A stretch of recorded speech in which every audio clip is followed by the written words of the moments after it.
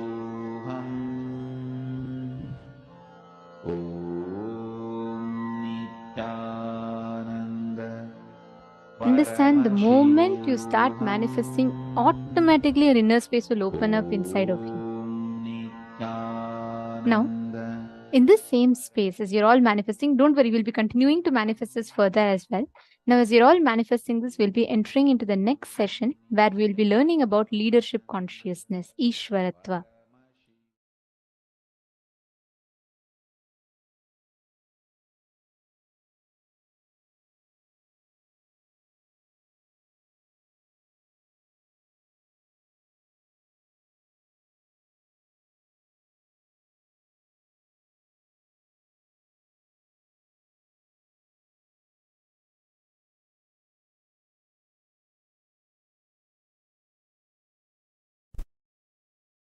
Leaders are born sometime, made many times.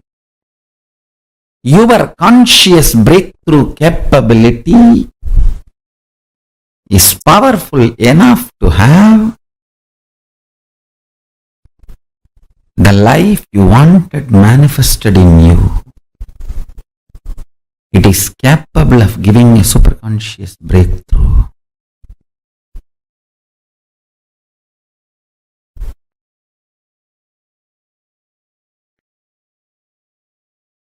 Understand our Vedas and Agamas, Dharmashastras.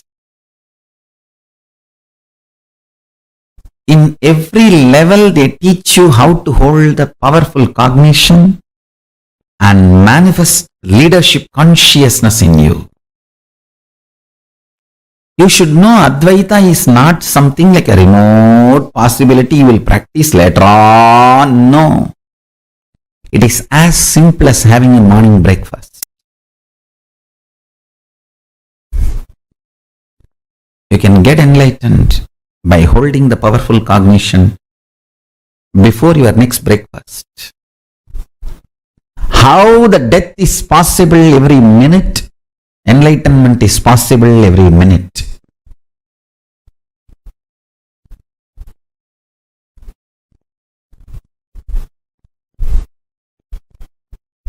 Enlightenment is the purpose of life, and listen carefully. He is such a good person, good being. Real non-violence comes by powerful cognition.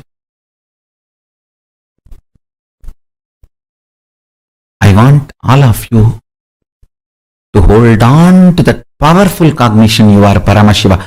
Even with you, behave as Paramashiva.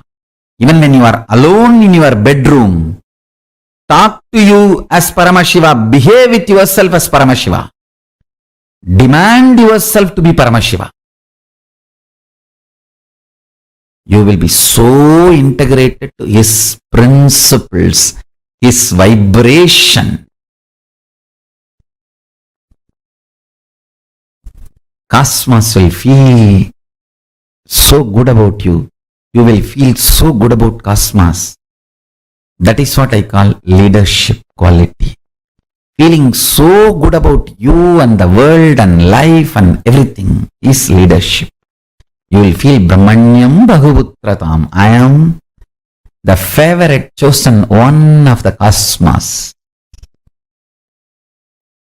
Brahmanyam Bhaguputratam. I am the favorite chosen one of the cosmos. I tell you.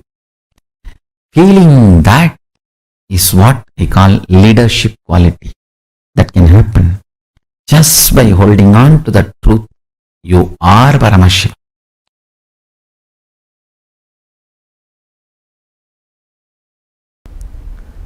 intense but subtle. Listen. Strength of your breathing is your life. Strength of your breathing is your energy. Strength of your breathing is your consciousness.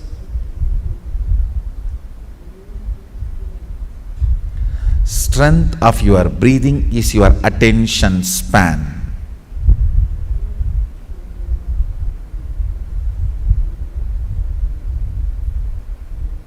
All these kriyas make your breathing intense but subtle.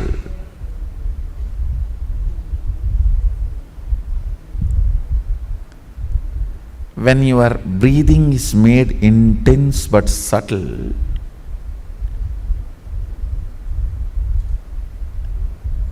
it electrifies various components of your brain. Understand? There are certain pranayamas. It expands your lungs capacity. It expands the Anahata chakra's power.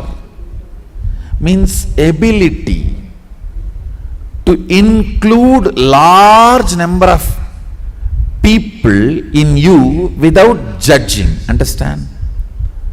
More and more you judge, more and more you exclude. Ability to include without judging is expanded through certain pranayamas. That is why yogis are always become very loving people. But bondhus, buddhus, there is a next level where you form judgments but you include them. When certain components of your brain is awakened, it's not that you don't form judgments. You form judgments, but you don't include them. You don't exclude them, you include them. Having proper judgments and including them without excluding them is leadership consciousness.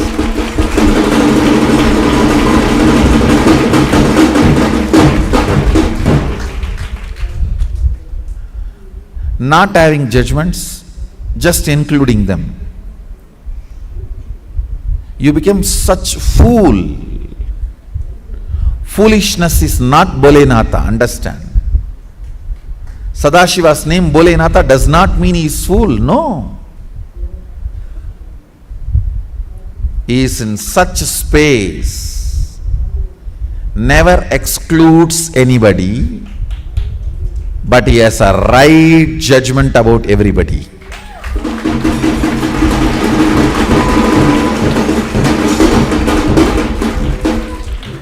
Never excludes, but has right judgments.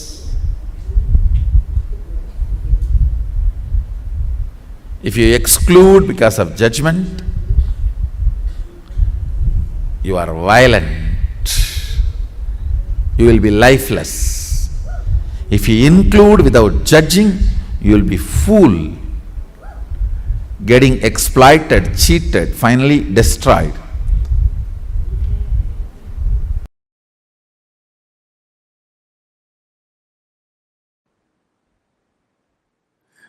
Understand, if you have the attitude of why me, even if you are world's richest man, you will not be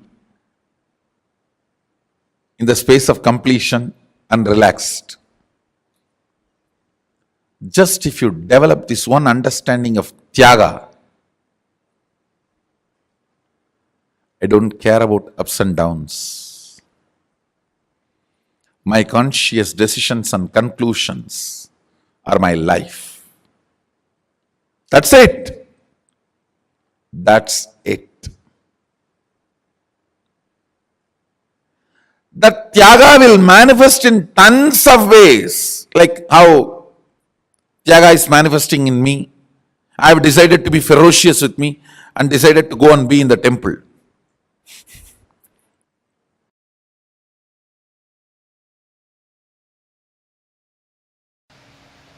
whether it is small or big.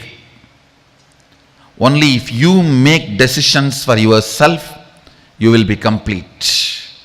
And you making decision for yourself should happen from the space of you fitting into the shoes of your responsibility. You deciding to become responsible about your existence.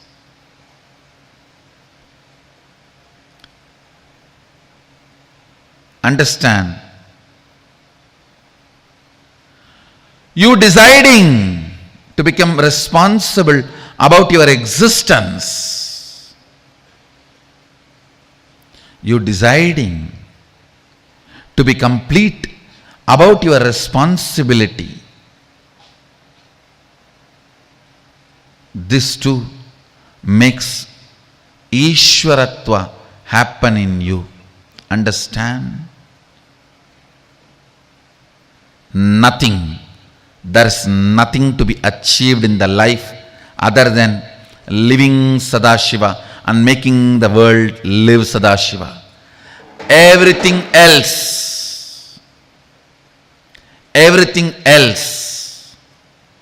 is simple waste of life. Waste of life. You are born deluded into the concept of money, and you run, suddenly collapse. Whether you are successful in saving or not unsuccessful in saving, whether you had it or did not have it, both doesn't matter. You have not even done some good to somebody.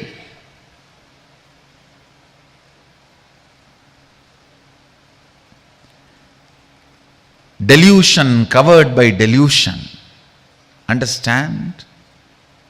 Money is great if you use it to fulfill your purpose, if you generate it to fulfill your purpose.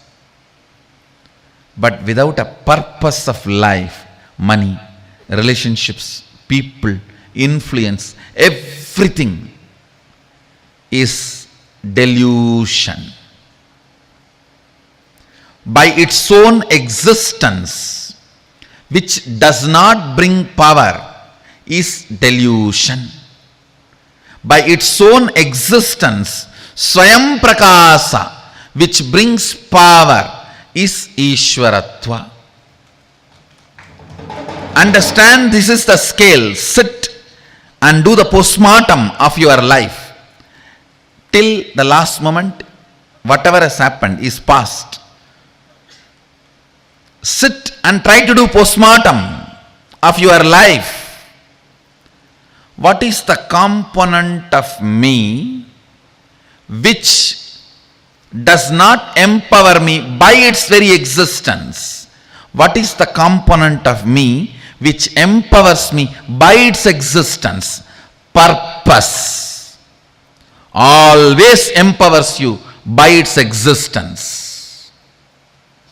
Infrastructural support never empowers you by its existence. It can empower you only if it is added to the purpose. Purpose is the one, everything else is zeros. All zeros will have value when the purpose is added to it.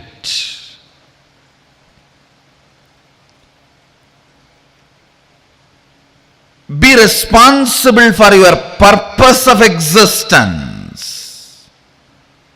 Understand? Look brings beauty, purpose brings personality. Look brings beauty, purpose brings personality. Beauty can never be permanent component of your life. Personality can be the permanent component of your life.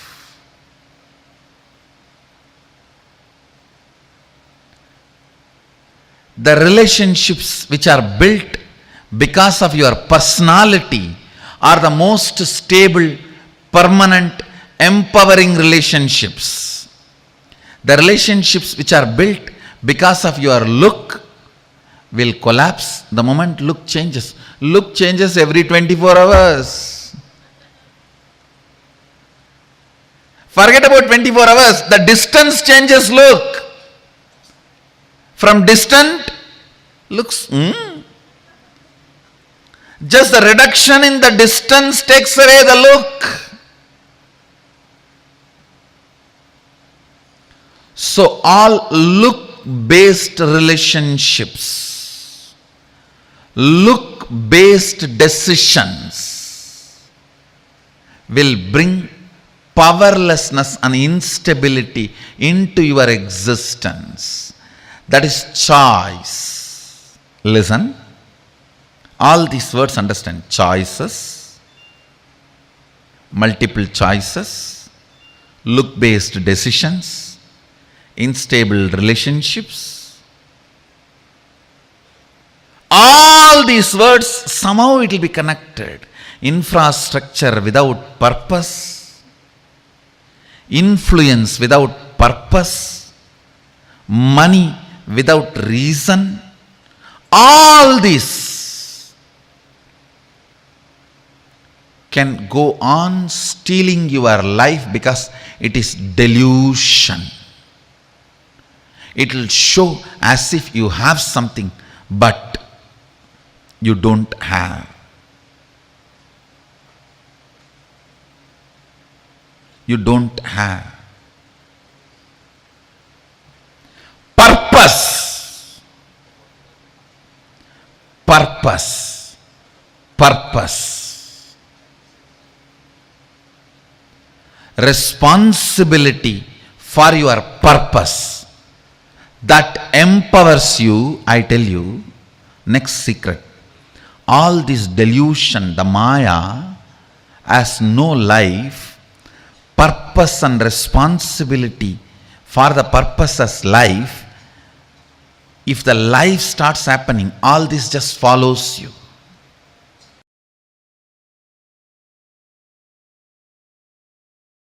The horses in the army which runs in the front always wins and comes back. Which are in the behind and gets pulled, dies before even going to the war field.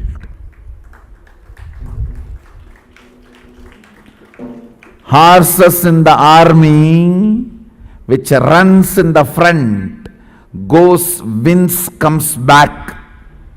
The horses which are behind gets dragged and pulled, does not want to come, dies before even going to the war field. Are you going to be the horses in the front or in the behind getting dragged, pulled? I tell you, life is Kurukshetra.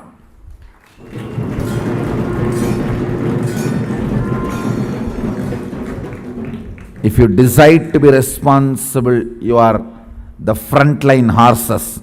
Go, conquer, win, achieve, be victorious, manifest Shaktis. Or be there getting dragged.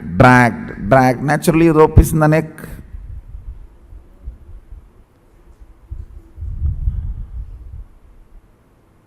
Pulled, dragged.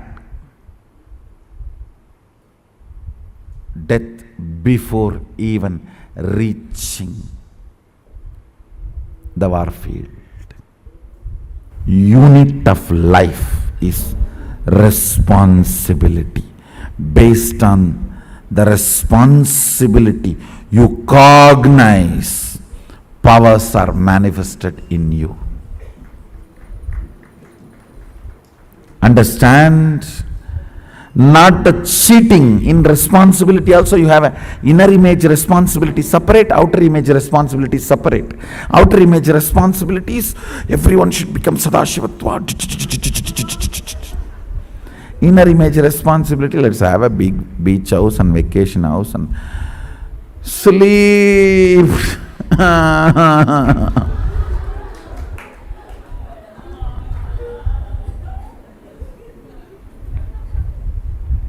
taking rest is a preventive method to stop being affected by the disease of chronic fatigue. So before the tiredness disease attacks me, let me take preventive measurement of taking rest.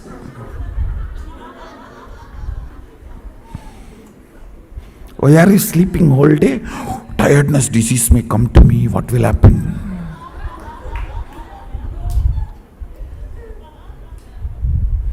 Let me take rest and stop tiredness coming to me.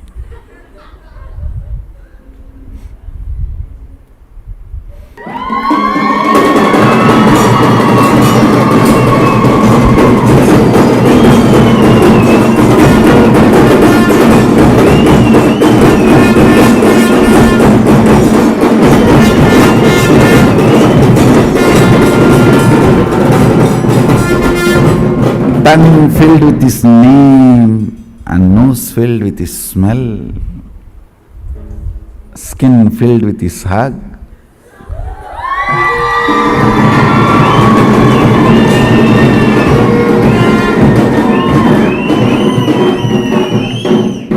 Emotions filled with emotions.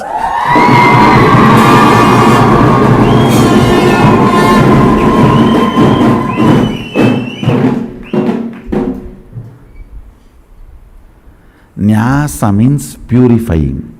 That is why Anganyasa, Karanyasa. Sannyasa means purifying everything. Sarvanyasa is sannyasa.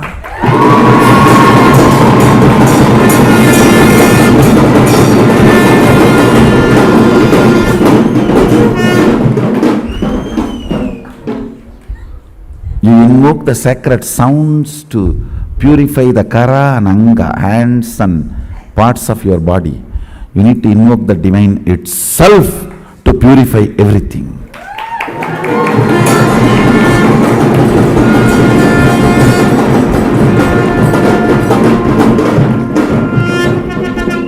Your will filled with his responsibility.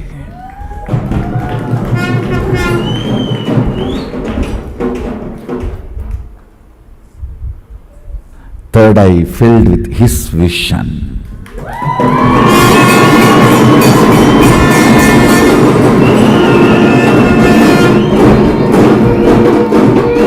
Two eyes filled with his vision. Third eye filled with his vision. Two eyes filled with his vision. Third eye filled with his vision.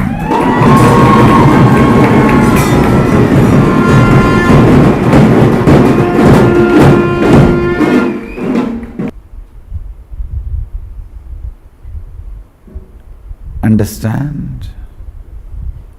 Essence of today's satsang. Responsibility makes Shava into Sheva. When Shava flows as Shakti, it becomes Sheva.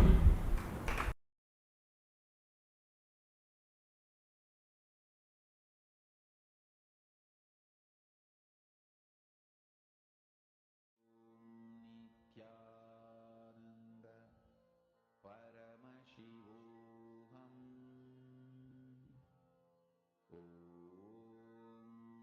Nithyananda Paramashivam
The idea you carry, the idea you cherish, the idea you enjoy, being your own boss. What do you think as being your own boss?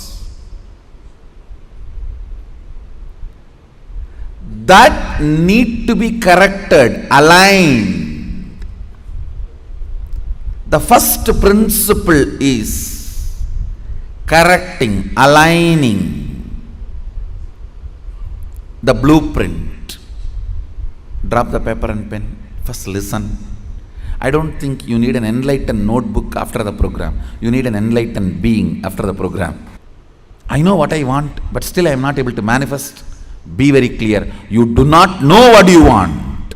You are hardwired to manifest what you want. If you are manifesting difficulties, sufferings, and torture, that is what you want, be assured. Be informed that is what you want. I am not insensitive to you. I am sensible to you. I am not insensitive to you and your suffering. Understand? Your ideas about being your own boss needs acid wash. If you cognize yourself as bound by your boss and you create a logical ideas and visualization, fantasy about being boss, suddenly some way you get the power, you will only be bossing around, you will never be boss. Understand? Bossing around is different, boss is different. Still in your cognition you are a slave, but you got the power, then you will be bossing around. The first principle, acid wash your blueprint with completion.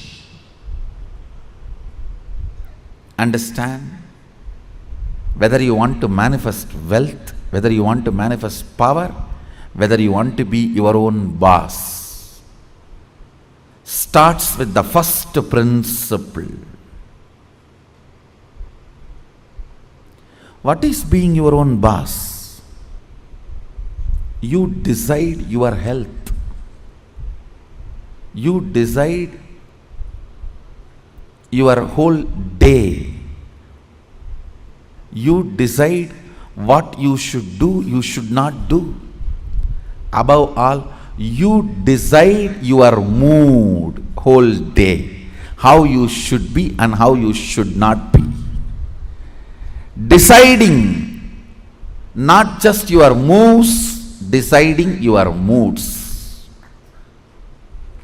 Understand? Not just deciding your moves, deciding your moods too. Be your own boss means not just deciding your moves, deciding your moods.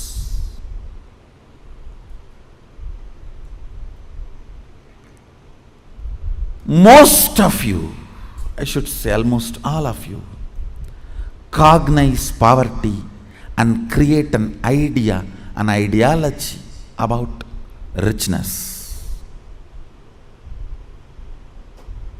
Cognize slaveness, but create theory and theology about freedom. Cognize bondage and create filth and philosophy about being your own boss.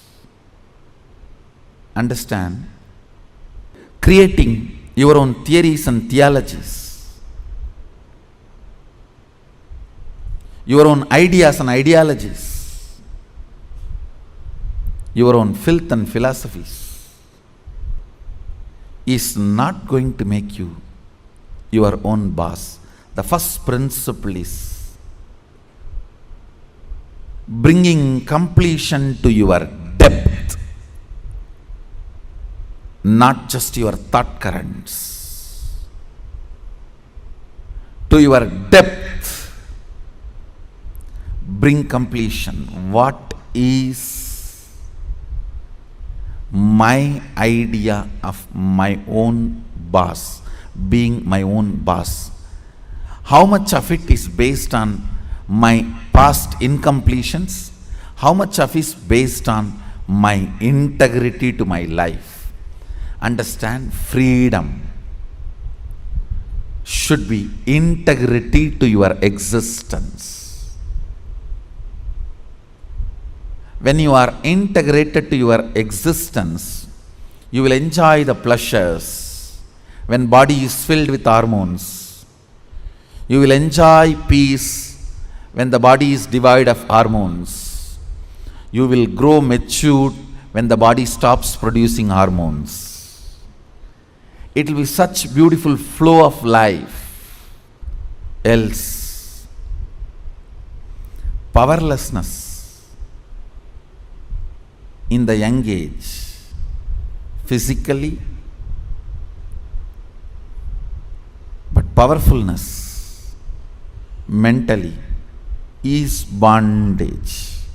In the young age, you feel very powerful in the mind, but very powerless in the body, because the society around you, you feel the whole society is suppressing you.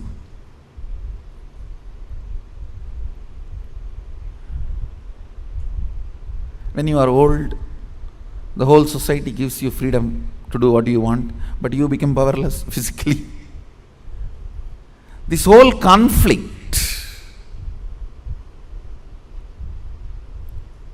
will not happen. Understand? The whole conflict will not happen if you acid wash your ideas about richness, your ideas about freedom, your ideas about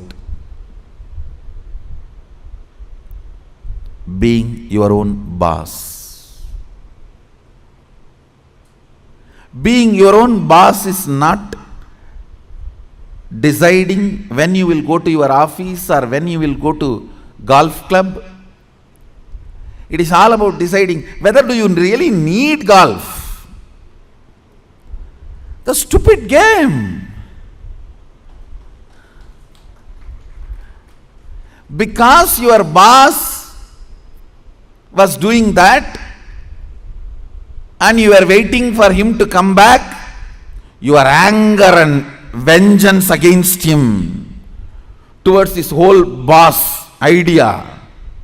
When you become boss, you do the same. Making your staff to wait, and you will be tuck, tuck, tuck. Fools! It is not about golfing. It is understanding, do you really need golfing? The first principle is acid wash your ideas of being your own boss. I have seen many of you become rich just to take revenge on your relative who was rich and did not help you when you were poor.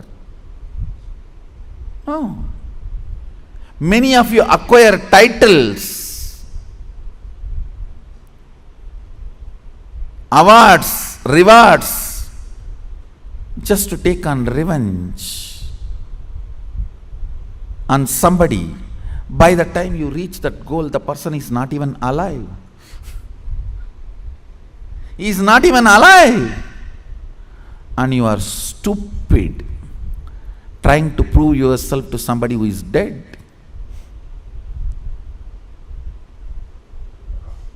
look around and look in. Look around and look in. What is your depth? Understand your length. Logic creates ideas. Your breath, heart, converts that ideas into ideology. Your length, logic, creates theories. Your breath, heart, converts that into theologies.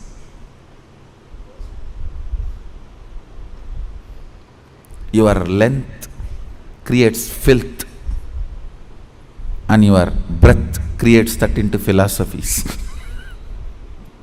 Understand, the source material for all philosophy is filth. It's not, I am doing some poetic verbal play. It's truth.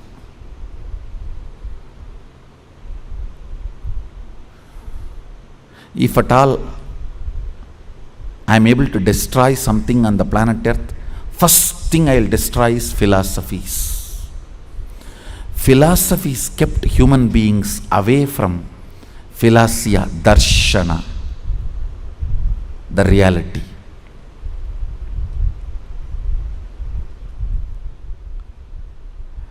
When your cognition depth is established in the completion, from that completion, the ideas of richness you create will simply become reality.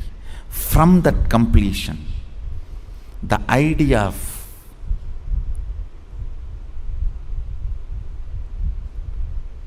power you create, you will simply manifest. From that completion, the idea of being your own boss you create, you will simply manifest it. Understand? As I said, richness is not always grid bound.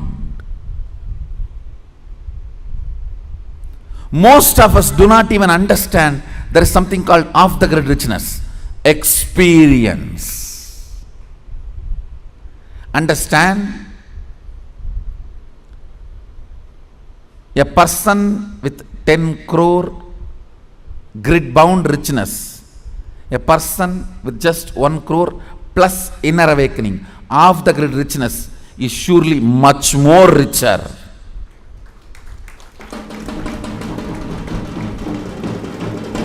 Understand? Unfortunately, if you cognize the idea of richness, if you think, if you create theories and theologies of richness, when you are perceiving poverty in your life, you will only think 10 crore is richness, not the off the grid richness, the experiences as richness of your life. I have seen these stinking fellows. Stinking means believing only grid bound richness as richness, stinking with money and no experience of life. When you leave the earth, when you leave the planet, your experiences carry you, not the grid bound wealth. Understand? Grid bound wealth is useful as long as you are grid bound. Death is the greatest freedom you receive from the grid.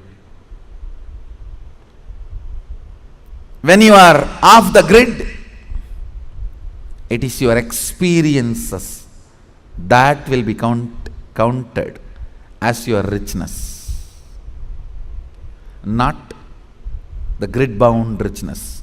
Grid bound richness is great as long as you are bound within the grid.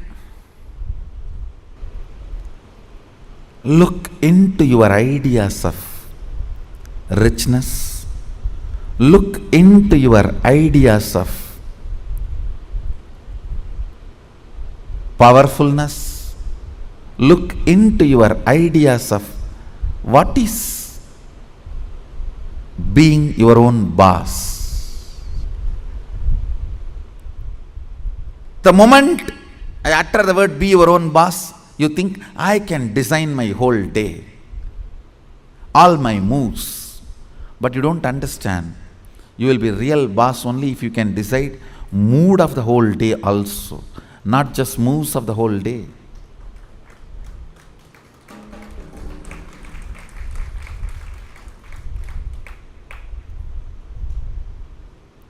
I'll say mood and moves both should be in your freedom. If I have to choose, I'll choose the moods than the moves. I'll choose the moods than the moves.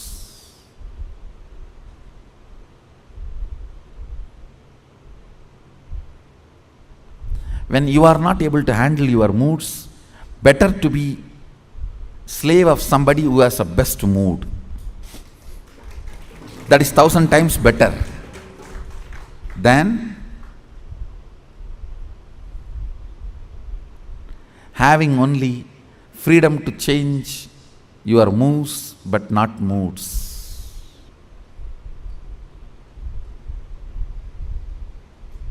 Few minutes, dig out your incompletions, ideas you carry about being your own boss. If you suddenly win a lottery and from tomorrow, no why tomorrow, today, from today, you are your own boss, what are you going to do? How is your life is going to be? And your ideas, theories, theologies, why you want to be like this? What is the reason you want your life in this way? Think and pen down what you want to be, how you will be your own boss. Second, why you will be like that. You may think, I'll be in the golf court all the time, fully drunk. I think better to be slave than fully drunk and being in the golf cart.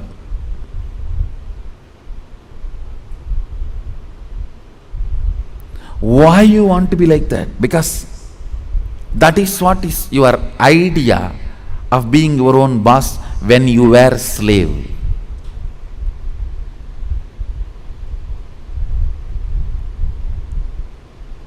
If you are slave and create an idea about power, even if you get power, it becomes politics, not power.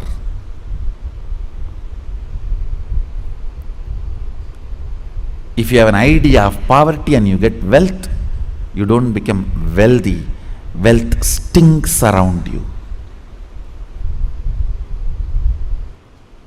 That's the reason we are poor. Look into your ideas of poverty, ideas of wealth, ideas of slavery, and ideas of powerfulness, ideas of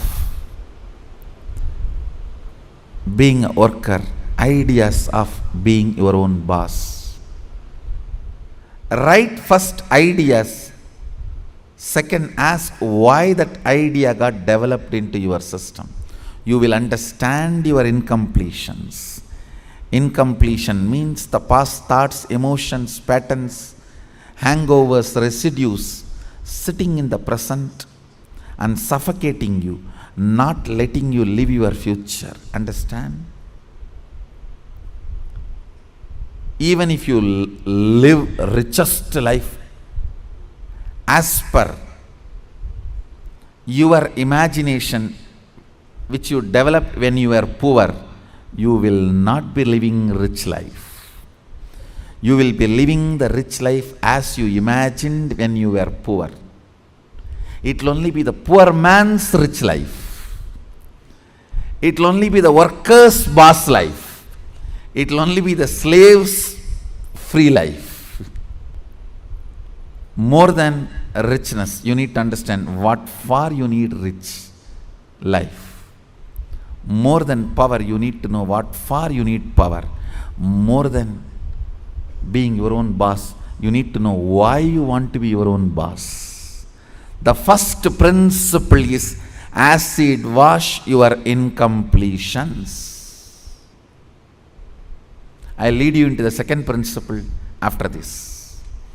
So take few minutes and pen down why you want to be your own boss. What do you mean by being your own boss? Pen down the answer for both the questions. What you think of being your own boss, your ideas, and why you want to be your own boss. Please pen down answers for both the questions. The second principle, understand? I'll repeat the first principle. First principle is acid washing your idea of be your own boss, and what do you mean by being your own boss?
Pen down the answer for both the questions. What you think of being your own boss, your ideas, and why you want to be your own boss. Please pen down answers for both the questions. The second principle, understand? I'll repeat the first principle. First principle is acid washing your idea of be your own boss and why you want to be your own boss. What you want to be and why you want to be. Understand?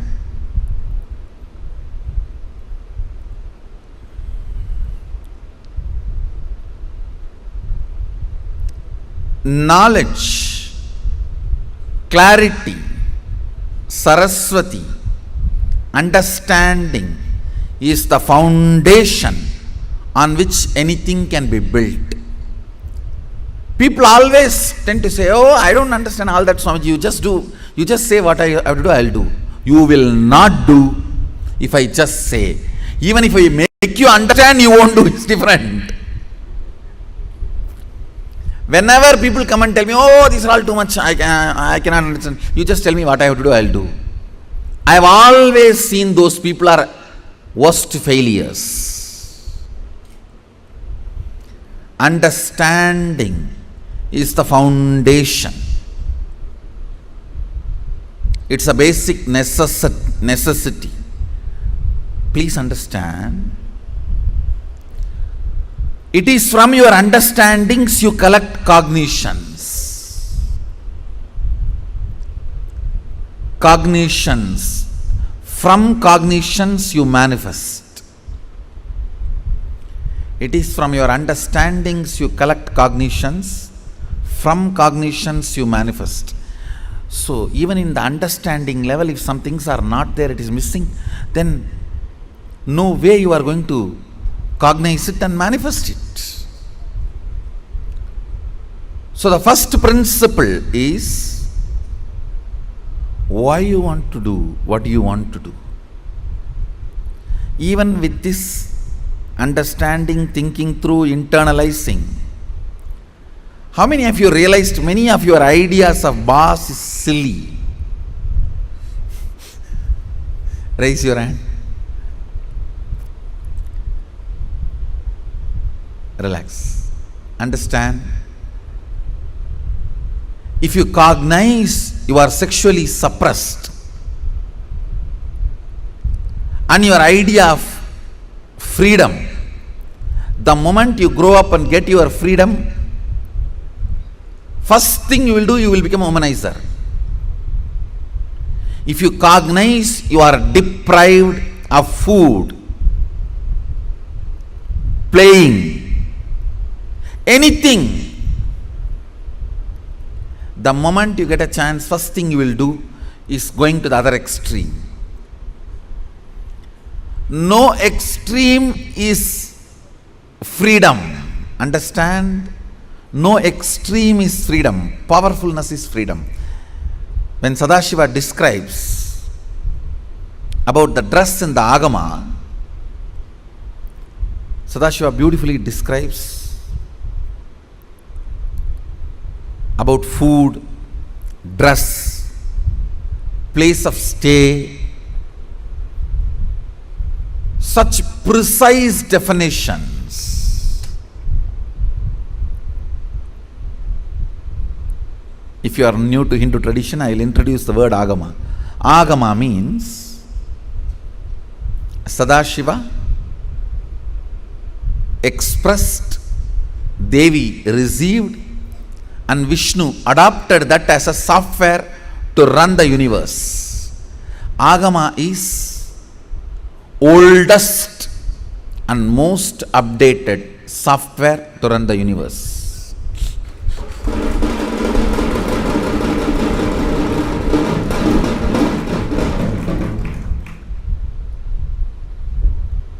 Oldest and most updated.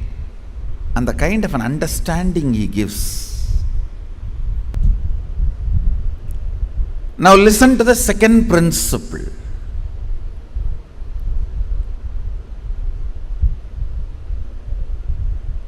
Neither your ideas about being your own boss is right, nor they are wrong. Listen carefully. Coming to the same understanding principle, neither your nudity nor your modesty is right or wrong. If you are feeling empowered by covering yourself, that is your dress code. If you are feeling empowered by exposing yourself, that is your dress code. What all the ideas about being your own boss empowers you? Listen, when I say empowering, making you feel powerful, joyful, ecstatic, I tell you, sometimes you do some politicking and jump into the seat of the boss. Then you know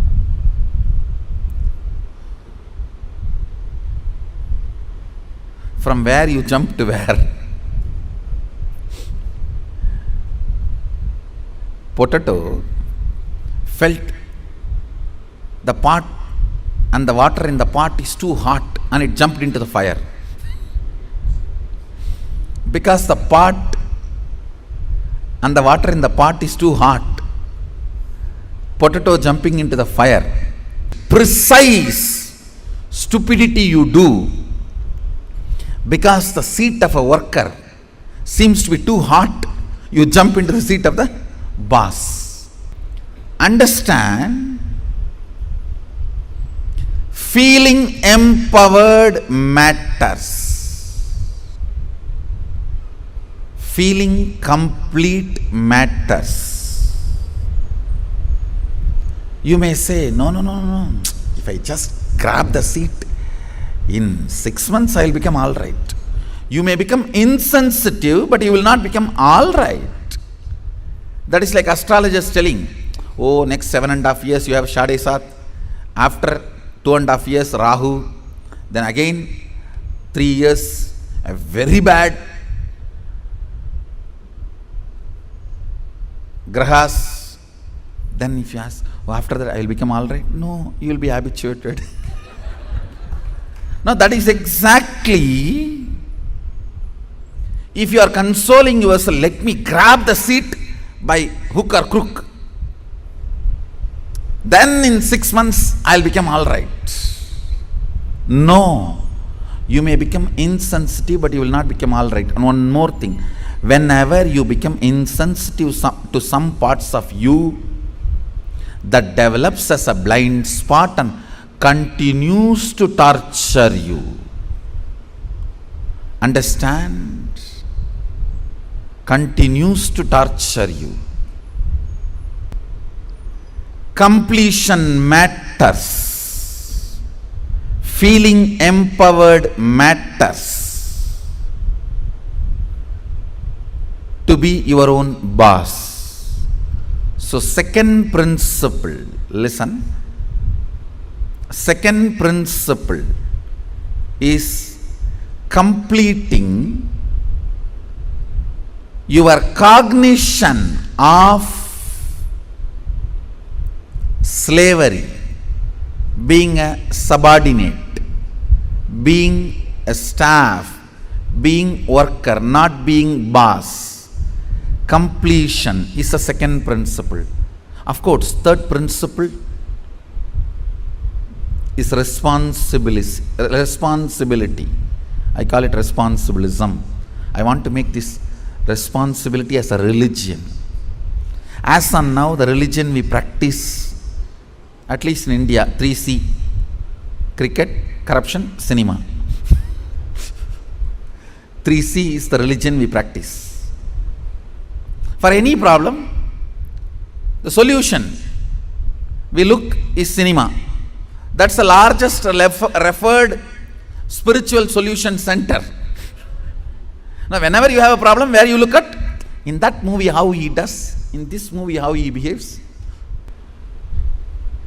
Our education system is basically a visual-based system. That is why, if you see all our temples and monuments, I can challenge, no other civilization produced such large amount of monuments. I want you to know 1 crore means 10 million stone carved monuments exist in India. As per the government report, stone carved monuments. I'm not talking about RCC. We don't respect anything which is 1,000 years, less than 1,000 years old. Only if something is 1,000 years old, we even respect. And only if it can withstand 1,000 years, we call them as something decent structure. See, because basically our cognition is janmas, not birth. Understand? Janmas. Janma is different from birth. The word birth is not complete translation of the word janma. Janma means happening. It's from the samdhatu, sambhava. Janma. Birth means it's totally different. The very idea of birth is totally different. Born. We don't believe in birth. We believe only in happening. Sambhava.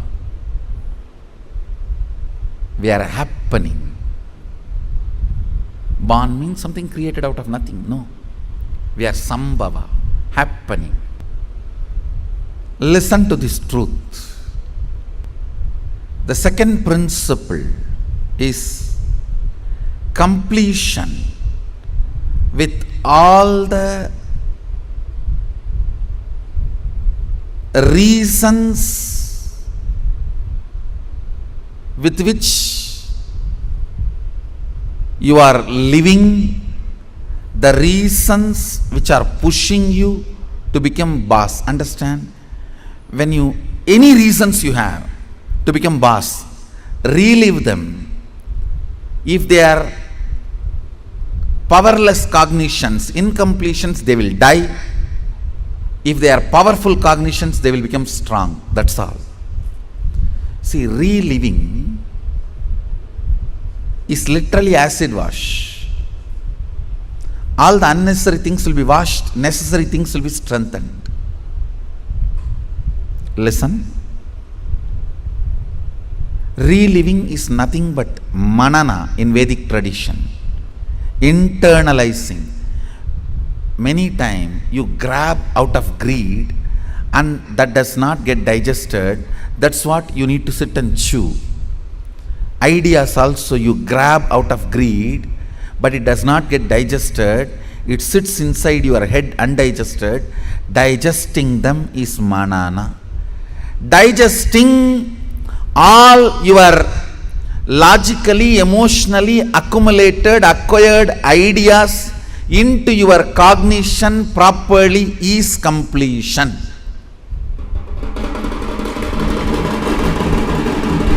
Understand?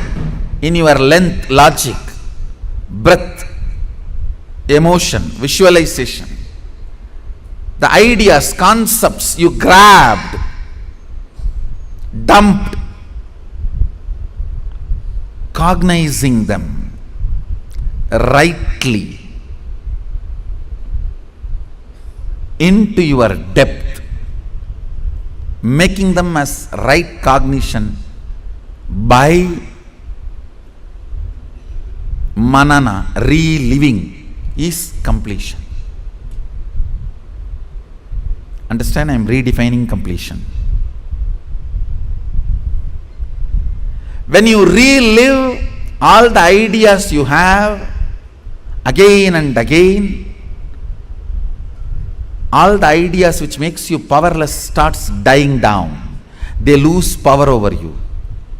All the ideas which makes you powerful become stronger. They start growing in you. Understand? What needs to grow grows. What needs to go goes. The power of reliving is what needs to go goes, what needs to grow grows. Add or, reliving, something goes, something grows.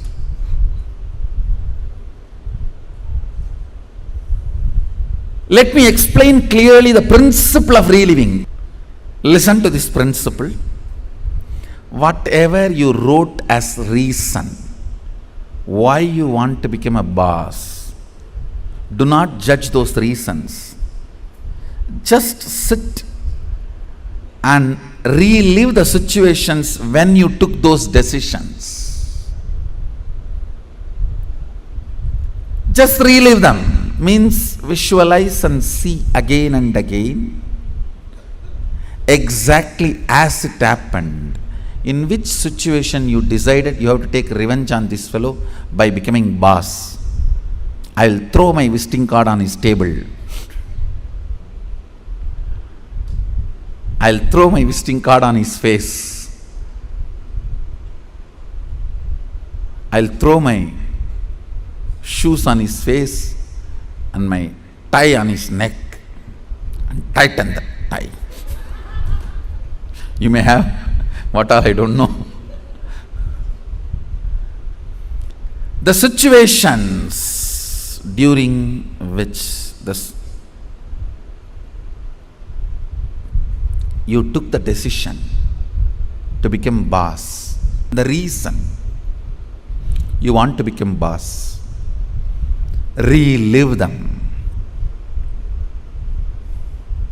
Whatever you wrote, can you just read for few minutes so you can understand what I am saying and enter into manana, reliving.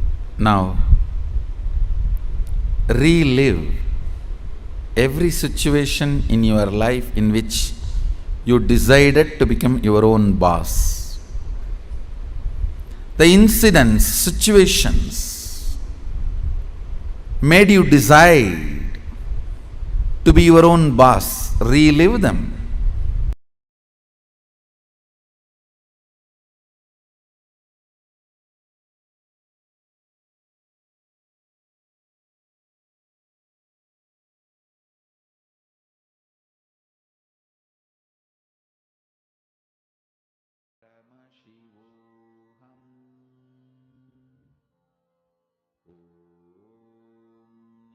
Nithyananda Paramashivam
Nithyanandam Paramasukadam Kevalam Jnanamurtim Dvanvatītam gagana sadrusham tattvamasya ekam nityam Nityam Vimalamachalam Sarvadi Sakshi Bhutam Bhavatitam Trigunarahitam Sadgurum Tam Namami.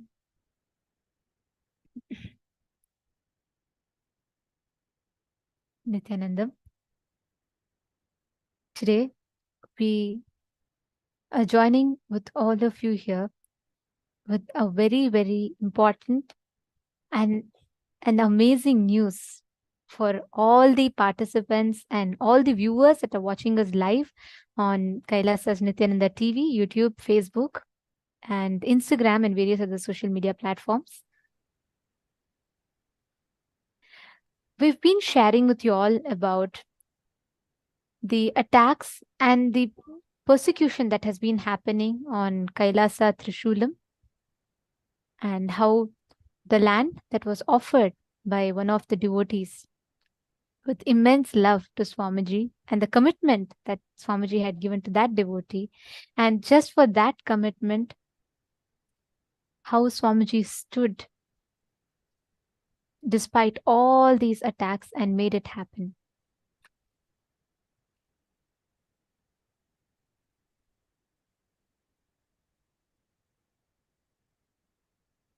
Nithyanandama. Today, go ahead. So yes, we were sharing with the viewers about how Annapurnyachi, my pre-monastic grandmother, had placed the land of KAILÄSA Trishulam at Bhagavan's feet on 29th of July 2007, way back, and requested Bhagavan to build a temple there for Bhagavan in worship of Paramashivam. And she also requested Bhagavan to liberate her by being physically present beside her in her last moments, and Bhagavan fulfilled both her wishes. He built KAILÄSA and Trishulam, and he was there physically to liberate Annapurnyachi when she passed away.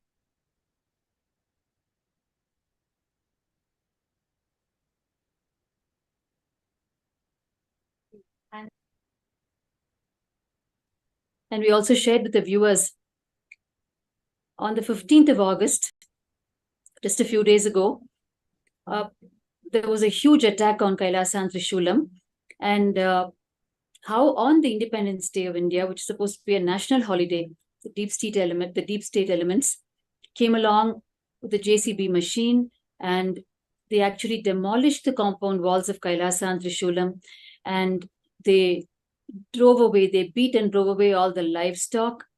And there was a lot of atrocity that happened there on the 15th of August. Connivance between the anti-Hindu elements and the deep state elements.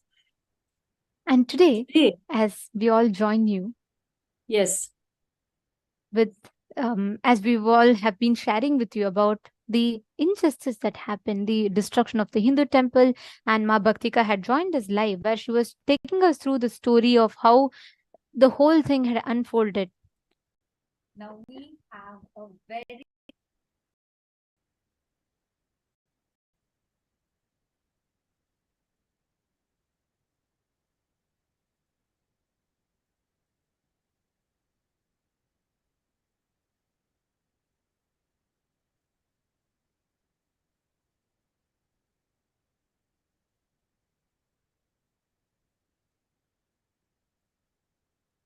sorry for the technical glitch. Everything that we were sharing with you all so far, and all the destruction that happened, how the temple had been demolished illegally without any kind of proper procedures, and the land belonged to the devotee who had offered it to Swamiji, which means the land belongs to KAILÄSA, and how Swamiji, truly fulfilling the commitment that he had given to the devotee, he built a beautiful temple there. And the encroachers had illegally, using the support of the deep state elements, destroyed the entire KAILÄSA Trishulam and brought it to grounds. Today, the Honorable High Court of Madras had issued a favorable direction for KAILΑSA Trishulam in the case, appealing for justice against illegal demolition and encroachment of land of KAILASA Trishulam. And today is a very, very important day because the Honorable High Court of Madras questioned and demanded an explanation on the illegal demolition of KAILASA Trishulam Adinam by the deep state elements. And the Honorable Court has ordered to explain the atrocities against KAILASA Trishulam by the 7th of September 2003. And the court has taken a very strong stance against this illegal demolition of KAILASA Trishulam. So the Honorable High Court of Madras has ordered to explain all these atrocities against KAILASA Trishulam by the September 7th, 2023. So this is a landmark and a very, very important milestone for KAILASA. And today we're joining here to share and to celebrate this victory with all of you.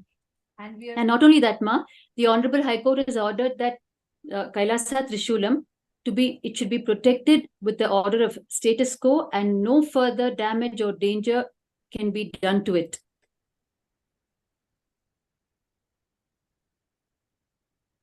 That is one of the points in the order, to protect KAILASA Trishulam from further damage or danger. So this is literally like a warning that is being issued to the concerned deep state elements and anti-Hindu elements for whatever utter atrocities they committed till now.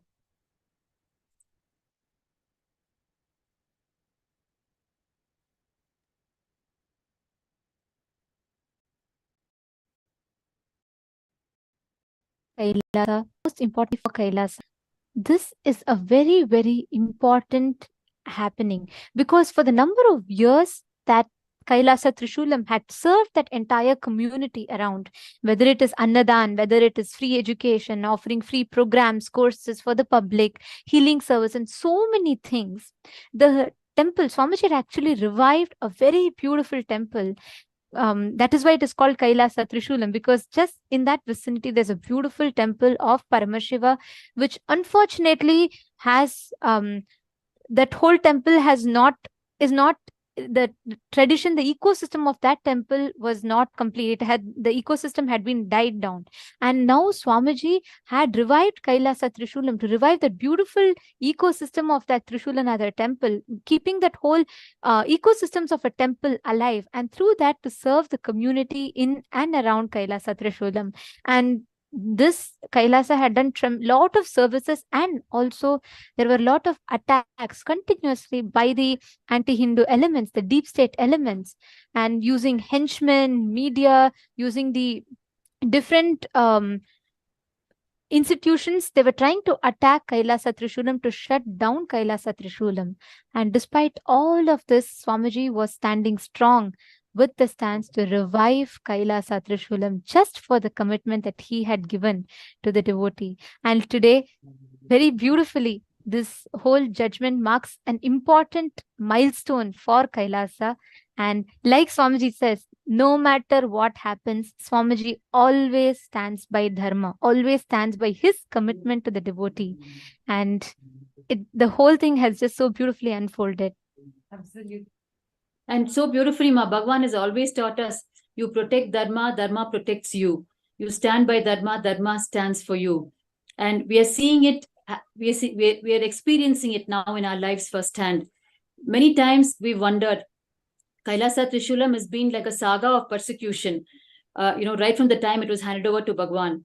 And it has been the triggering point of the huge attack on Bhagavan in the year 2010, when the deep state elements wanted to grab the property, KAILASA Trishulam, and what they went ahead and did, they launched one of the largest attacks on Bhagavan till date. So we've always questioned why should we be so good when so much is happening against us, when so much good is being done by Swamiji, why so much bad is being done to him by humanity. And Bhagavan has always said, you stand by dharma, dharma will stand by you. And today we are really seeing it, we are experiencing it, the truth of Bhagavan's words. Just a little bit of patience and will persistence. Bhagavan has displayed demonstrated huge will persistence, especially in KAILÄSA and Trishulam. Of course, we have had attacks continuously in all Kailasas worldwide, over 70 assassination attempts on Bhagavan's life.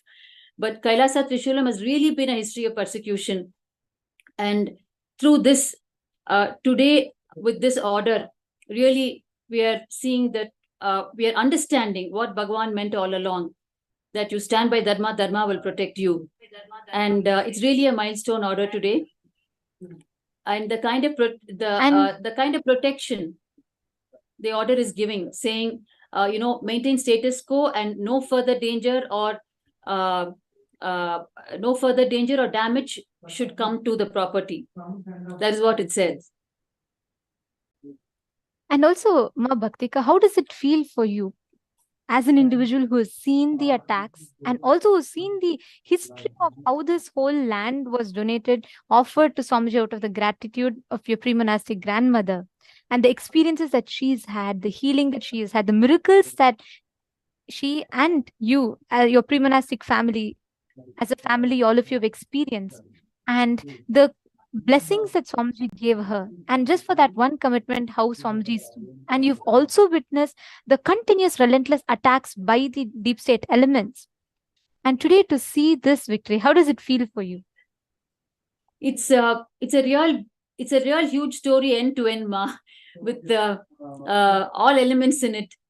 Starting from from the time we met Swamiji the first time in 2003, and how my grandmother in 2007 she decided to place the land at Swamiji's feet, because at every happening I've been there as a live witness. So it's like it's a very emotional moment for me, because on the one side, I really can't believe Bhagavan can stand so much for one devotee when there is so much happening today around him. Because it is beyond our human understanding. In our human realm, we don't stand so much for one person. So it is really beyond our grasp. And only then, we once again wake up to it's a divine realm, not a human realm.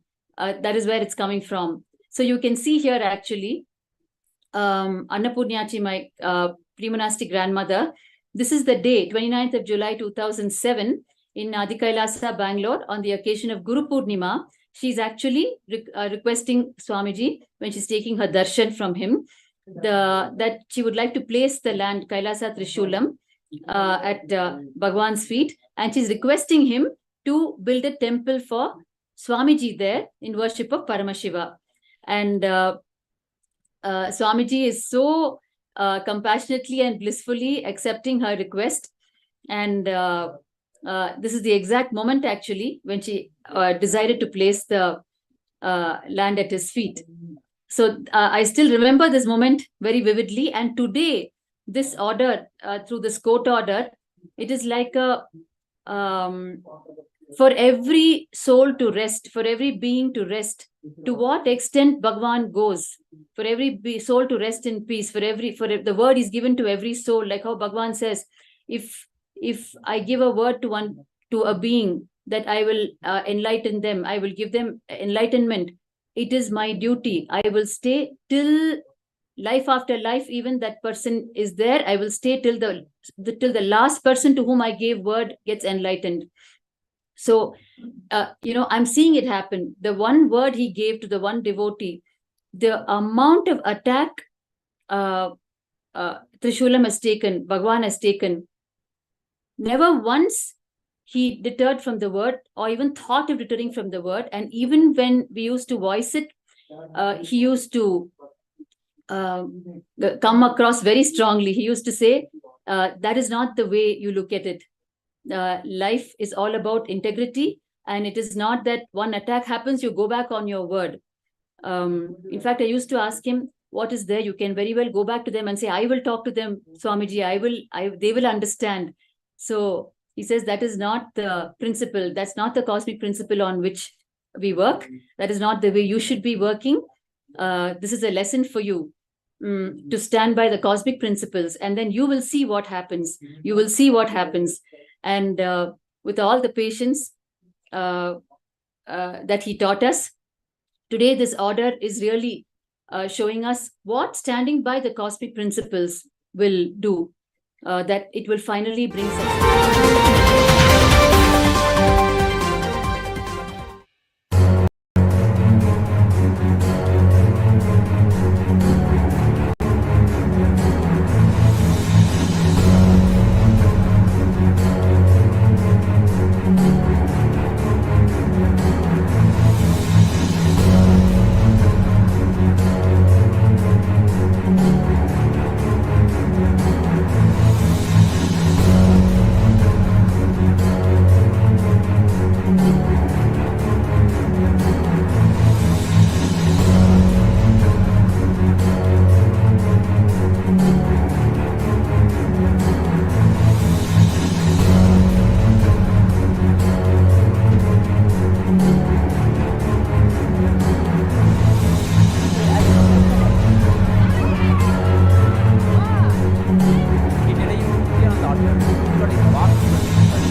Abuse you.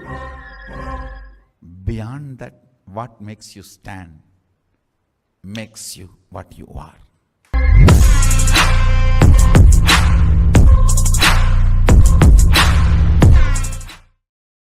Every time I'll shock everyone by making it happen.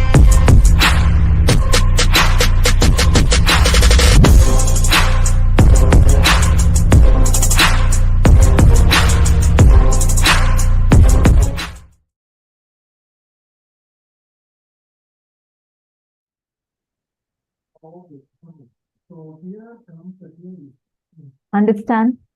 This actually is one thing where Swamiji will always say, right? Like, no matter what, whatever it takes, he will take it on him, and he will never ever give up on his vision for us, his commitment for us, or give up on us. He is just living that and showing. I mean, just this one thing. You see, every single thing that Swamiji has been declaring from beginning till now, he has always made it happen, despite of what kind of odds he may have to face for it. It's not just some kind of a disturbance happening outside or some kind of a small thing happening. It's sheer injustice. I mean, Ma Bhaktika, since you've been there from beginning, you've been seeing. I've been there since 2003. Now we are in 2023, right? And being throughout this whole time and witnessing every single, like the hard work of Swamiji from the ground level, from the scratch till now. And you've been seeing the kind of persecutions Swamiji has faced, especially this Trishulam, KAILΑSA Trishulam was very personal for you. I mean, it was your grandmother in front of your eyes. She offered it to Swamiji, and you were there in KAILΑSA Trishulam from the time it began, and all the kind of services that Swamiji has been doing there, trying to build that enlightenment ecosystem and build that temple, just with one boon that one devotee is asking. And Swamiji is doing that. And one more side, you're seeing these demonic anti-Hindu elements, the deep state elements. It's not just some small forces. These are like anti-Hindu elements that are there, that have so much of power in their hand and can manipulate it, use it to destroy, demolish anyone. And when you're seeing all of these, and now you are seeing that finally it is time that justice is coming. How do you feel about it? How does it make you feel? Obviously, it's a real moment of celebration, Ma. In many ways, the spiritually, Bhagavan is teaching us live through persecution. He's teaching us how Dharma wins, and taking the attacks on him, he's teaching us how Dharma wins. Only Bhagavan can do that. When the attacks are going on him, he uses the battlefield as your lesson. And even whether you try to run away from the battlefield, or it's almost like you feel you're Arjuna on the battlefield. You come up with so many arguments to him, so many reasons why we should not be fighting the battle, why we should move away, how dangerous it is.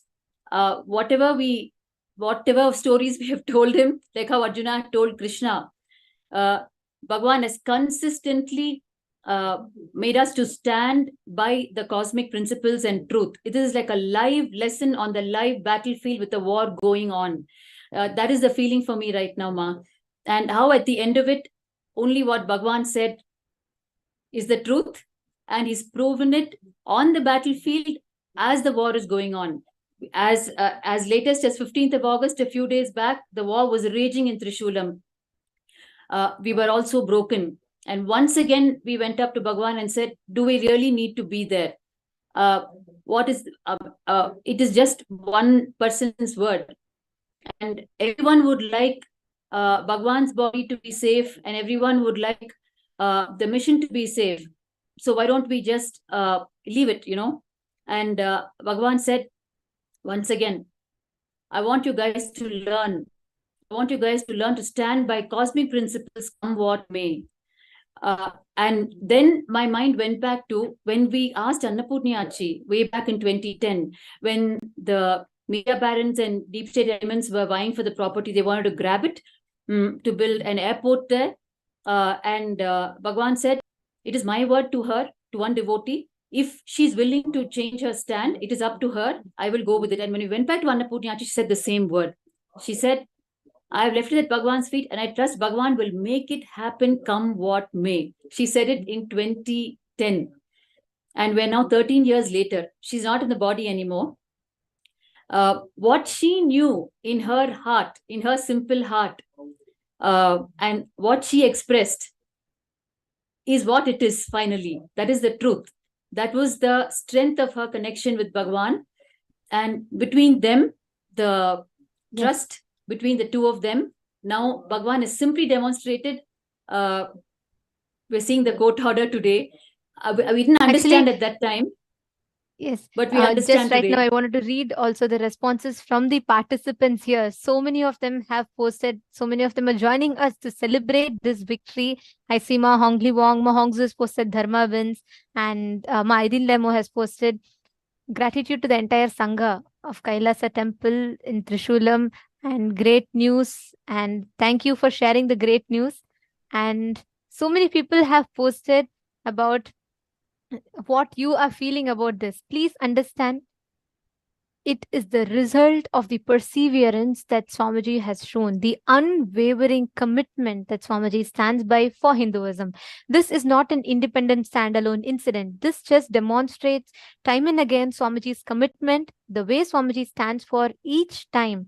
And today, no matter what comes, whether there is an attack, whether there's a lawfare, whether there's a media trial, whatever happens, even something to the worst extent like an assassination attempt, each time Swamiji has stood so strong on his grounds to stand by Dharma. Nothing has ever made Swamiji think, oh, it's just easier for me to say I can't do it and I don't need to face all this persecution. Swamiji always has that option, but never once has Swamiji even wavered a little bit, not even thought or expressed any kind of a doubt, saying I will not be able to do it, or I may not be able to fulfill this commitment. Not at all. Like Ma Bhakti was saying, even when we went back, even when she went back and told Swamiji, it's okay, Swamiji, I'll speak to my family. No need for Swamiji to build the temple. Swamiji said, no matter of that.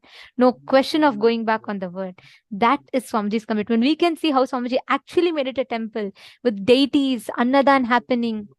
And this is all free organic sattvic meals being distributed to children and school-going kids, and homa being performed, conducted for the community around, for the peace of the community, for the well-being. We can see grand pujas, grand yajnas, homas, all of these were offered completely for free for all the devotees and all the common public from around to come and benefit from these extraordinary sevas that were offered.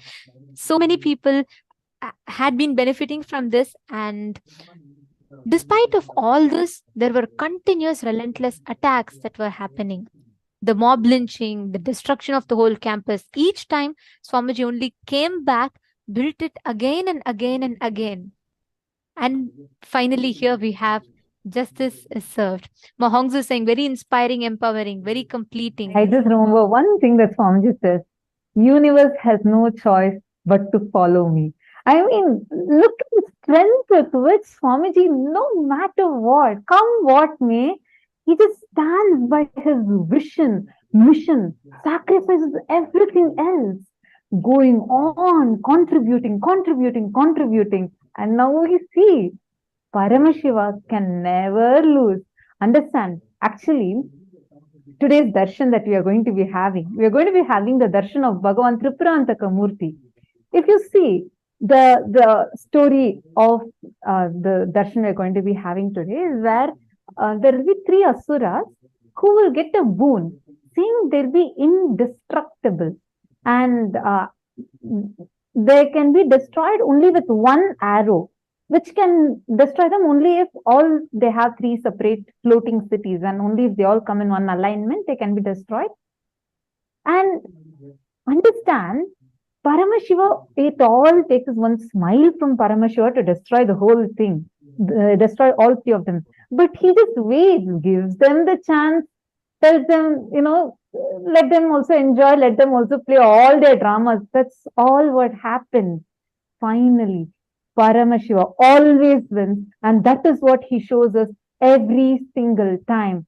Despite of the most brutal persecution ever faced by any human being, Swamiji has gone through it, continuing to go through it, but he shows us all by living that he will not give up on his vision, he will not give up on his mission, he will not give up on us, no matter what. Now, as a Hindu, how do each of you feel? This success is not a success just of one individual Adinam. It is a success of all of us Hindus. It is all of us, every single one of us that are sitting here.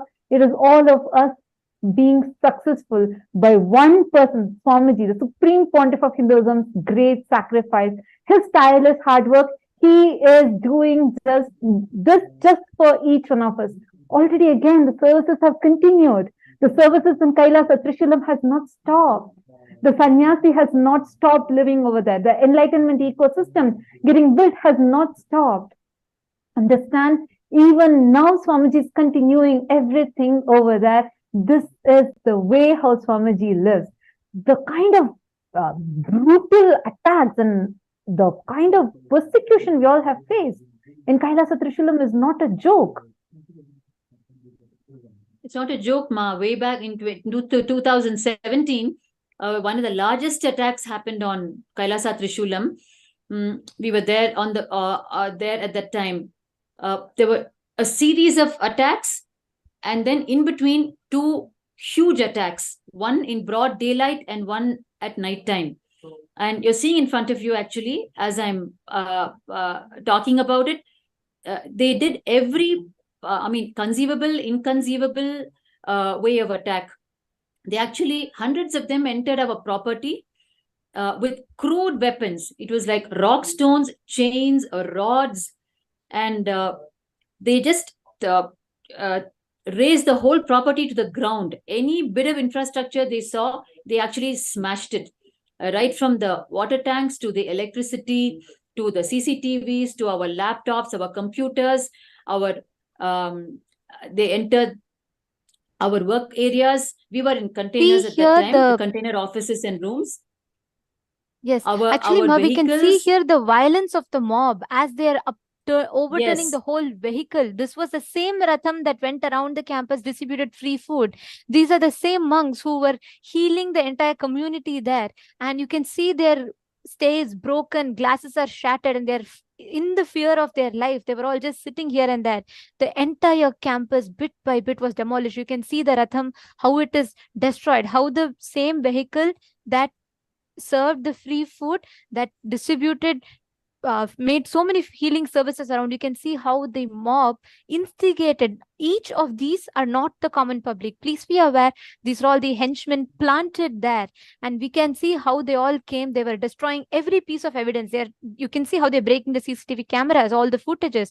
You can see how they are breaking the structure, the temple inside which all the monks were staying, the monastery campus inside which, a simple monastery campus, it is just a simple thatched roof, a container, and you can see how these people are breaking the CCTV cameras to destroy the evidence. And after all these attacks, justice has been served. The mob henchmen, instigated by the anti-Hindu deep state elements, threw stones. You can see how they're throwing the stones at our sannyasis. Our women were raped. Our sannyasis were brutally beaten, and they were stoned. The whole campus was brought to grounds by a group of henchmen, an angry mob instigated by the deep state elements. The very same people who are supposed to protect the deep state stood silently and watched as the whole attack unfolded. Actually, I just wanted to highlight something very, very important over here. That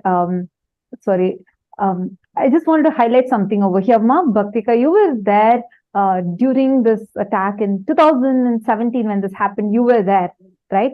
And how at that time, I know the kind of attacks, it is something unthinkable.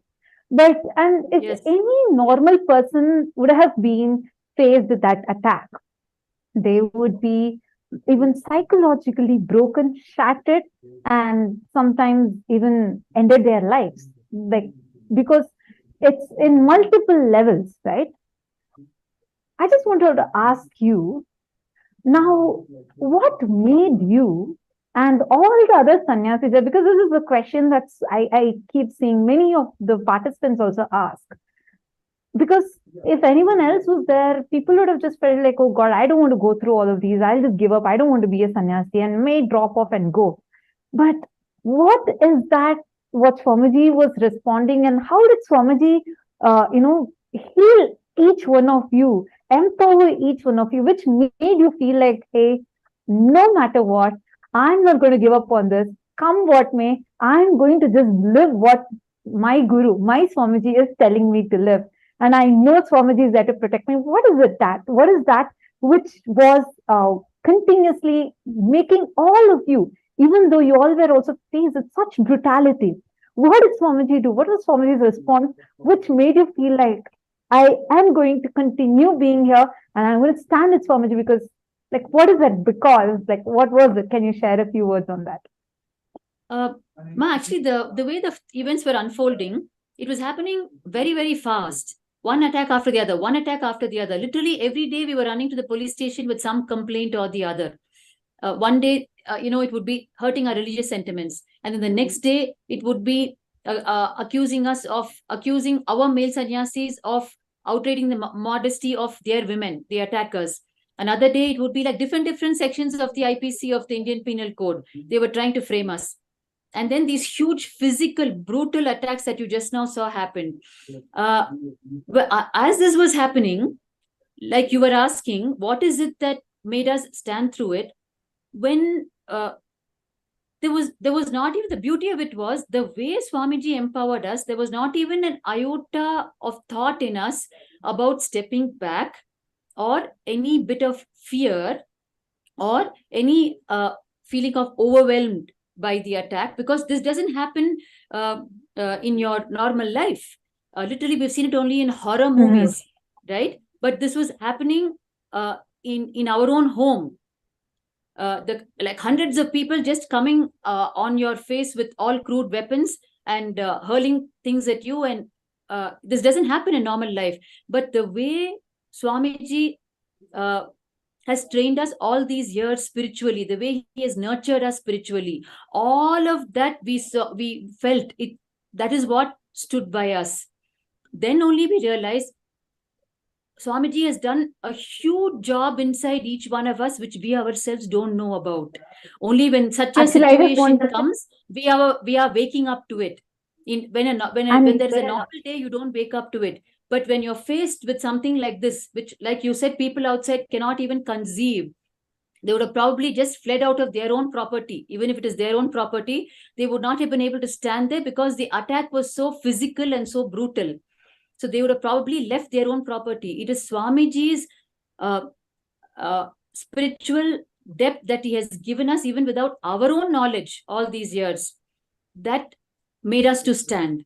And even now, when I think back, how did I withstand it? Even I don't know. Even I'm surprised that how actually is the I statement. withstand it. Exactly. Actually, I just want to highlight something over here, which is this is being Swamiji's sannyasi. This is exactly what your life is, to be as Swamiji's sannyasi. Understand, no matter what. Yes, it was a brutal persecution, but Swamiji will ensure he will take all the arrows on him. He will just shield you. He will stand as a shield for you, protecting you. He'll take all the arrows on him and he will only give the credit to you. This is the life that each one of us have been living as Swamiji sannyasi. If any of you here who feels like, I want to be a part of this cause, and if you are still not married, if you're single, jump right in. Understand, this is like, I saw a comment the other day. Someone had posted saying this is like a jackpot we are having. Yes, it is, because here you have Paramashiva, who's in the physical form with us. Any of you, who are feeling resonating with this, jump right in. Understand, like you will be able to be a part of this grand success of Paramashiva. Because there is nothing, you can see 200%, you can be sure Paramashiva will always win. And Swamiji tells beautifully that no matter what comes, society will hate you, rate you, judge you, abuse you, attack you. But beyond all that, what makes you stand makes you what you are.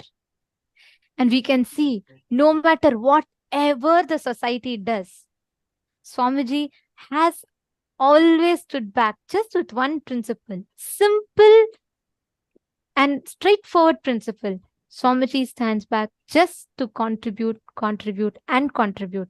Just that integrity is the strength. That is why, because it is this integrity, this commitment that is a foundation of KAILΑSA.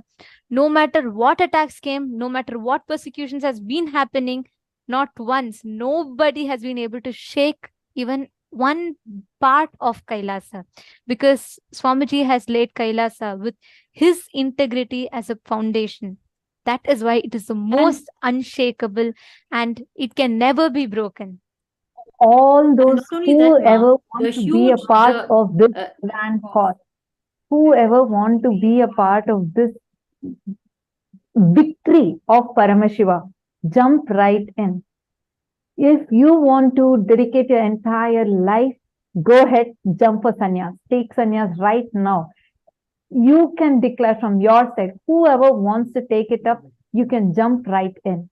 And all those, who feels like, I want to really do something, I may not be able to apply for sannyas right away, but I can contribute economically. Go ahead. This is a clarion call from Paramashiva. Jump right in, become a serving epitajaman. Swamiji says, you don't need anything else except for strong intention. He will manifest the wealth for you. Don't withdraw yourself or hold yourself back due to any of your self-doubt, self-hatred, self-denial. You have an intention. If today's news, if it is exciting you, know very clearly this clarion call from Paramashiva is for you. Jump right in. Take up. You can jump now. Fill up your intention. Whoever wants to become a serving epitajaman, go right now and jump up, sign up, become a serving epitajaman. You will see the way how Swamiji will manifest for you, the way how Paramashiva will shower you, because all it takes is strong intention. Now, all the participants that are here with us right now, take a few minutes, go jump and be a part of this huge cause that Paramashiva himself has come down for. Understand, he does not need any of us. He does not need you, me, anyone. But this whole Leela he is doing just so that all of us can also have an opportunity to be a part of it. Understand, when he came down as Sri Ramachandra Prabhu, just in his age of 14 and 15, single-handedly, he demolishes some of the most terrifying asuras all by himself. Just he and with his younger brother Lakshmana, they destroy the demons. Single-handedly, they destroy. Just chanting one Ramanama, Hanuman is able to fly crossing the ocean. So he does not, as Rama, he didn't need anyone to come support him, help him. Nothing was needed for him.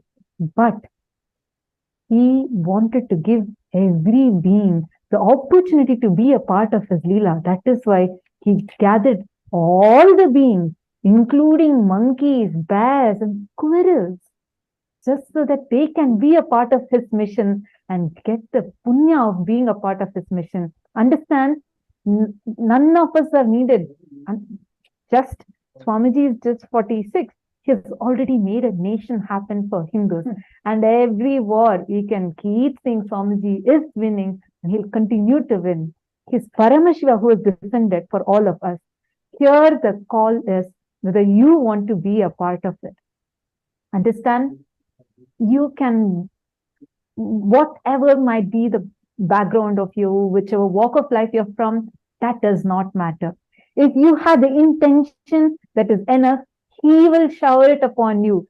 Whoever feels like, I really want to be a part of it, I am so excited, just even listening to this, jump up right now. You can jump right now, you can sign up and become a part of KAILΑSA. Who all here want to really be a part of KAILΑSA? Who want to be a part of this grand, victorious happening, the mission and vision of Paramashiva? Take a moment, go ahead and sign up. You all can take a few minutes, quickly go and sign up. The links are posted in your chat. The support desk team will be posting. You also have it right here projected. Take a moment now. Become a Sarvangapita Yajaman. You can go, and if you want to take your first step, go ahead and sign up in events.kailasa.org/payment. If you have an intention, you need support, but you really have an intention, go ahead and sign up in sksjp.org. Take a moment now. I request all of you to go ahead and take your action now. This is the best time so that you can be a part of this victorious happening.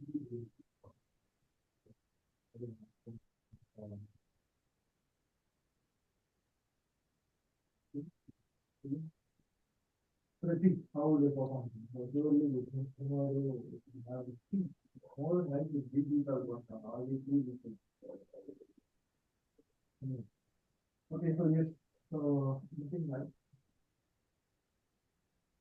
inspiration probably. Who all here want to take it up? Who all here want to be a part of it? I request all those who want to be a part of it to sign up, to post in the chat. Who all feel like, yes, I really want to do it. Even if you have signed up before, but you really have a very strong intention now saying that I want to make it happen. Come on, take a moment and post it in the chat. We all just learned we all had a very empowering session where Swamiji explained to us about being your own boss, and Swamiji is living that and showing to all of us. I request all of you, all the participants here, take a moment. Whoever is feeling that, yes, I really want to be a part of it, go ahead and post it in the chat.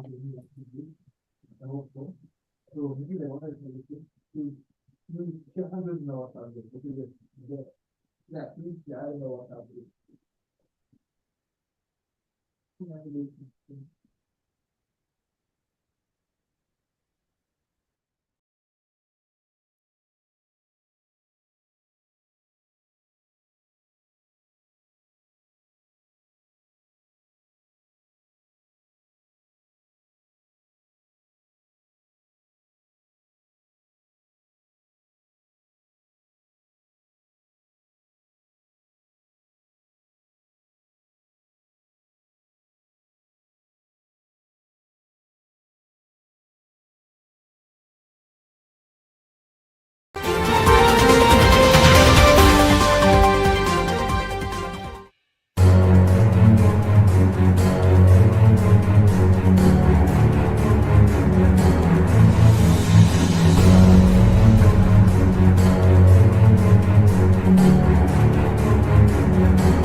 kill, hate you, rate you, judge you.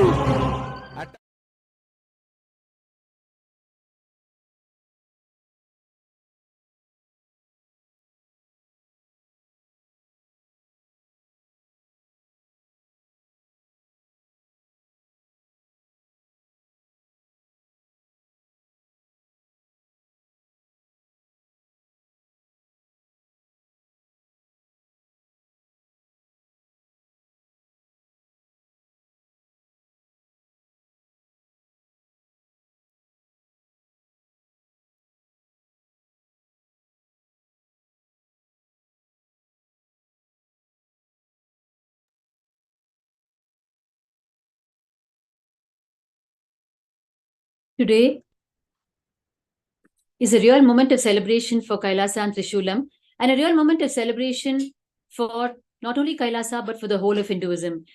Any celebration for KAILASA is a celebration for whole of Hinduism. One thing I would really like to share here, since I've seen this whole journey of success for KAILΑSA and Trishulam, right from the time the property was given to Bhagavan, up to all the attacks year after year, and now this landmark order that we've received, the joy. I'm really reliving the joy of the moment when my grandma handed over the property to Bhagavan, because the whole thing, there is so much of spiritual depth in this entire thing that has happened over the years, and so much of fulfillment at the being level, and so much that each one of us have gained through whatever happened ever since this property was given, and so much of service to the people through this property. Bhagavan has placed some of the most beautiful life-size deities in KAILΑSA Trishulam. In fact, and the gir cows in the Goshala there. In fact, we have people who come in just to take a look at the deities because they're towering deities. And they come just to take a look at the Goshala and the gir cows. I mean, the place is just a place bubbling with joy all the time. And the energy that the place carries, it's doubly fulfilling for me because it's my pre-monastic property and given to Bhagavan, and I am here as a sannyasi and serving from that very land and learning my lessons on the same land, and today this huge success. So when I look back, I'm reminded of the lives of so many, the stories of so many enlightened masters. Whatever they've shared it's all come true in my own life today. From the dimension of service, seva, from the dimension of today whatever best humanity is enjoying is what Hinduism has given. There is no doubt about that. So what can I give back to Hinduism? There is really nothing I can give back. I can only offer whatever little I have and then be a part of the whole happening and enjoy. That's all. And whatever you give to Hinduism, whatever you give to Bhagavan, you get back multifold as causeless joy and bliss and learning and growth in your own life. So today, I once again relive the joy of offering this property to Bhagavan. I just wanted to share that today with all of you. Yes, Ma, go ahead. Sorry. Yeah, actually, I just wanted to add to it. One thing that I really love, like whenever I see the Leelas that Swamiji does, right? If you see from the time for eons that Paramashiva that he has been doing in all the 9 months lives, it's always like almost you'll feel like, oh God, why is it happening like this? Read every 9 months lives, you'll feel like they just push to that thing. And then suddenly Paramashiva will come and say, hey, it's just me, I am there. And you'll see that's exactly he does even to this day in every single Leela that he does. Always you'll feel like, oh God, like it's what's going on. And then he just says, it's me, I am just taking care, don't worry. Understand all those who wants to be a part of this grand happening. The victorious happening become a part now. Today, the darshan that we are all going to be receiving, the darshan of Tripurantaka Murthy, represents exactly this principle of Paramashiva. How he makes everyone, he gives an opportunity for everyone to become a part of his grand mission. Let us all now chant the Dhyana Shloka of Tripurantaka Murthy. Chaturbhujam Trinetram cha Magram Parashudharinam Dhanurbanum Samayuktam Umaya Sahitam Tatha Sarvabharana Samyuktam